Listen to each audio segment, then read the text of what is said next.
નમસ્કાર મિત્રો સ્વાગત છે તમારું અમારી યુટ્યુબ ચેનલમાં। આપની સાથે હું છું પિનલગીરી ગોસ્વામી। આજના વેધર એનાલિસિસમાં વાત થશે આજે તારીખ 30 જુલાઈથી લઈને 10 ઓગસ્ટ સુધી ગુજરાતમાં કેવું રહેશે હવામાન। શું આવનારા દિવસોમાં નવો વરસાદનો રાઉન્ડ આવી જશે? શું છે હાલની પરિસ્થિતિ અને આજે 30 જુલાઈના રોજ કયા વિસ્તારમાં વરસાદ પડી શકે છે?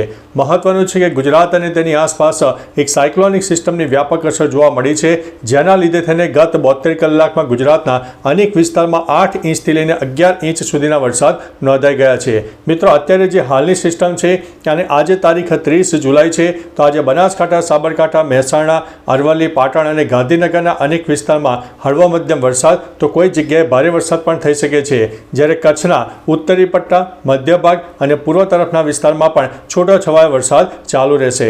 બીજી તરફ મધ્ય ગુજરાતની વાત કરીએ તો અમદાવાદ, ખેડા, પંચમહાલ, દાહોદ, આણંદ, વડોદરા, છોટાઉદેપુર, નર્મદા અને ભરૂચના અનેક સ્થળોમાં વાદળછાયું વાતાવરણ જોવા મળશે।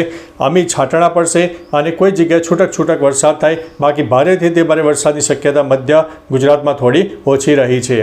બીજી તરફ દક્ષિણ ગુજરાતની વાત કરીએ તો સુરત, તાપી, ડાંગ, નવસારી અને વલસાડમાં વાદળછાયું વાતાવરણ અને કોઈ જગ્યાએ તો સામાન્ય તાપ તડકો ઉઘાડ પણ નીકળે તેવી પરિસ્થિતિનું નિર્માણ થાય। સમગ્ર સૌરાષ્ટ્રની વાત કરીએ તો સૌરાષ્ટ્રના ઉત્તરી પટ્ટા અને પૂર્વ તરફના વિસ્તારમાં સામાન્ય વાદળછાયું વાતાવરણ જોવા મળે, કોઈ જગ્યાએ હળવા મધ્યમ વરસાદની શક્યતા છે, પરંતુ અનેક વિસ્તાર કે જેમાં 20થી લઈને 30% વિસ્તારમાં વરાપનો રાઉન્ડ આવે, તાપ તડકો ઉઘાડ નીકળે તેવી પણ પરિસ્થિતિ સર્જાય। એટલે મિત્રો, ટૂંકુને ટચ જણાવીએ તો આ જે સિસ્ટમ છે આજે 30 અને આવતીકાલે 31 જુલાઈના રોજ થોડી તેની અસર વધારે જોવા મળશે, જેમાં 1 નંબર ઉપર ઉત્તર ગુજરાત, 2 નંબર ઉપર કચ્છ અને 3 નંબર ઉપર મધ્ય ગુજરાતને ગણીને ચાલવાનું રહેશે, જેમાં થોડો વરસાદ વધુ થઈ શકે છે।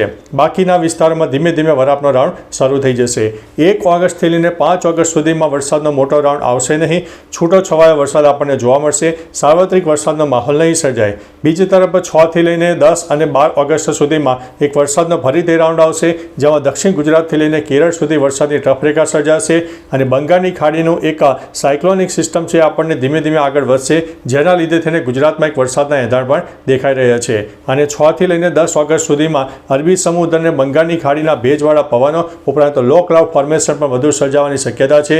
હવે મિત્રો, આવનારા દિવસોમાં કઈ સિસ્ટમ વધારે મજબૂત થશે અને કયા વિસ્તારમાં વરસાદ આપી શકશે, તમામ પ્રકારની માહિતી તમને આવનારી વિડીયોમાં આપતા રહીશું। બાકી મિત્રો, તમારા વિસ્તારમાં વરસાદનું પ્રમાણ કેવું છે, તમામ પ્રકારની માહિતી નીચે કમેન્ટમાં આપજો। તો ચાલો મિત્રો, ફરીથી વરસાદની નવી આગાહી લઈને મળતા રહીશું। ત્યાં સુધી અમને રજા આપશો। નમસ્તે।